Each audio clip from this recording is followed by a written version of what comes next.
Let me save you thousands in legal fees and possibly your custody schedule right now. If you are gray rocking your co-parent in a custody case or headed toward one, you need to listen to this episode all the way through. I keep seeing smart, capable women do everything right emotionally and then get absolutely played in family court. They come to me calm, regulated, proud of how much they've healed, and then the judge labels them uncooperative. Not because they're bad moms, not because they're unstable, but because they're using survival tools in a system that rewards performance, not healing. I'm Crystal, your psychiatric nurse practitioner, and I work with women navigating narcissistic abuse and custody battles. And I am tired of watching women get played by narcissistic assholes who know how to perform concern while their ex stays silent and looks cold on paper. So today we're talking about gray rock, what it actually is, when it works, and how it can quietly cost you your custody if you don't know when to shift. This isn't about being nice. It's about being strategic while the court is watching. Let's clear this up first, because the internet watered this down. Gray rock is not ignoring everything, going mute, blocking a co-parent when you share children, or pretending you don't exist. Gray rock is emotional neutrality, not disappearance. It means no emotional supply, no defending your character,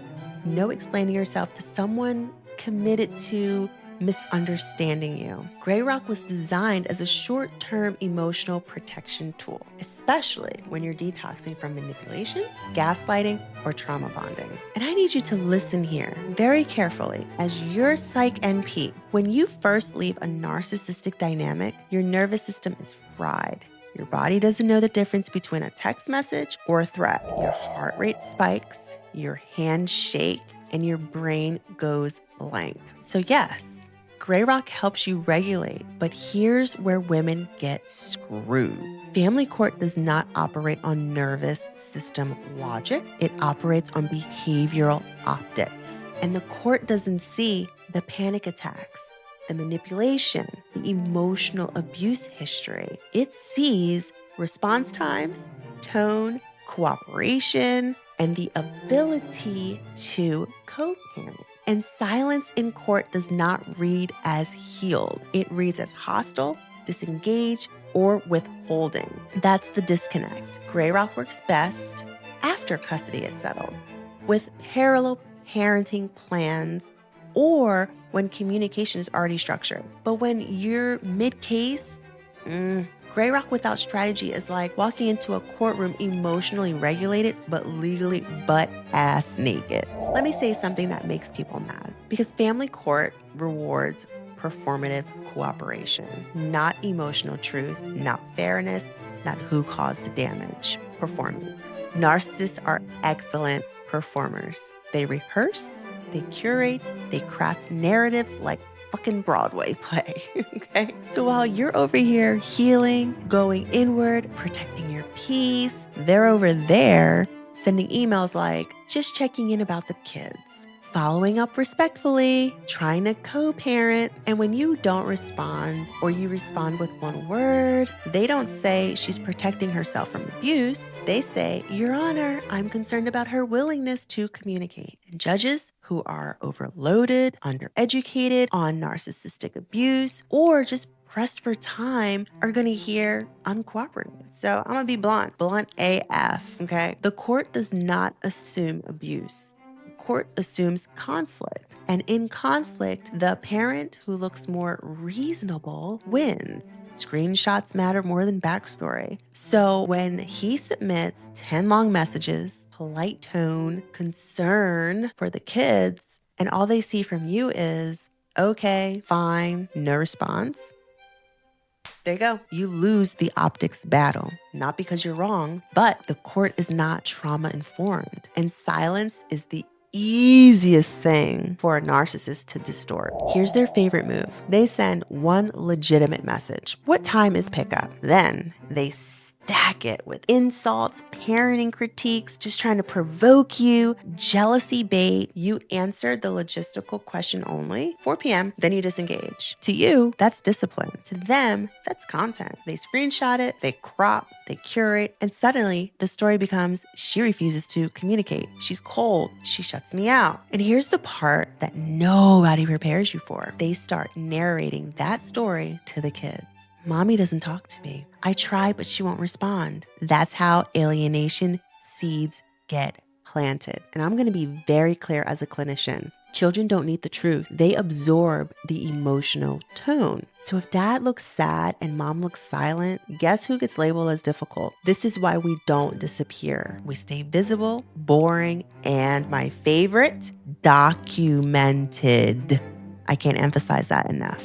This is where we level up. The replacement for gray rock in custody cases is BIFF, B-I-F-F communication. Brief, informative, friendly, firm. Not warm, not emotional, not explanatory, but professional. You are not his ex anymore. You are a co-manager of logistics under legal review. Example, he texts, "You're late again. The kids deserve consistency.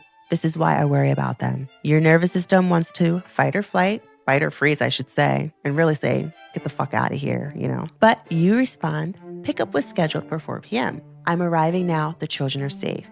If this was sent directly to your phone and not in a parenting app, you also add, please direct future scheduling concerns through the app. No defense, no apology, no emotional engagement. And here's the non-negotiable part. Use court-approved communication apps. I love our Family Wizard. I don't know about Talking Parents, but I've heard good things. But why do we want to do this? Because narcissists behave better when they know a third party is watching sometimes. And if they don't, girl, they hand you evidence. Judges trust these platforms more than screenshots. They use response time, tone, and consistency. So you don't win by out-talking the narcissist. You win by documenting them. Let's talk about the part nobody validates. Because you're responding calmly doesn't mean your body isn't screaming. That phone notification, that's a conditioned trauma response. Your nervous system learned a message equals danger. So if you don't heal that, you'll either over-respond, under-respond, or emotionally collapse later. And here's what's going to help you. Pause before reading it. Ground yourself first, then open the message. Draft all of your responses offline. Never respond in an adrenaline spike. Trust me, been there, done that. Have a human filter, someone who checks tone before you send. Limit communication windows. You don't need to be available 24/7 to be cooperative. And celebrate this, okay? Every regulated response is rewiring your nervous system. You're teaching your body, I can stay calm and protected at the same time. And that is going to be some power. And you're going to feel amazing when you can do it without cussing him out. So here's the real takeaway. Gray Rock is about survival, but custody cases are about perception plus proof.